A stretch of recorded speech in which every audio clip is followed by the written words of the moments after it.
தஞ்சை பெரிய கோவில்ல நிறைய கல்வெட்டுகள் இருந்தாலும் அதுல முதல் கல்வெட்டு எதுன்னு உங்களுக்கு தெரியுமா? தஞ்சை பெரிய கோவிலை கட்டி முடிச்ச உடனே வெட்டப்பட்ட முதல் கல்வெட்டு ராஜராஜ சோழருடைய மெய்கீர்த்தி தான். இந்த மெய்கீர்த்தினா என்னன்னா உண்மையான புகழ்னு அர்த்தம். அதாவது ராஜராஜ சோழர் தான் கண்ட உண்மையான வெற்றிகளை மட்டும் வரலாறு பேசணும்னு சொல்லி மெய்கீர்த்தி நடைமுறையை கொண்டு வந்தாரு.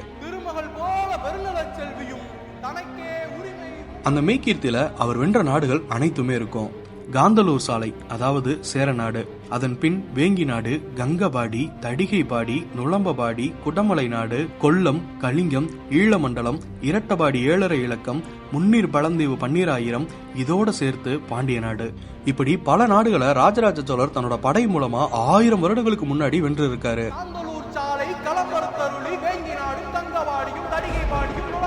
இதெல்லாம் சொல்லி முடிச்ச பின்னாடி செழியரை தேசுகோள் கோவி ராஜகேசரி வர்மரான ஸ்ரீ ராஜராஜ தேவருக்கு யாண்டுன்னு சொல்லி அவரோட ஆட்சி ஆண்ட குறிச்சிருப்பாங்க.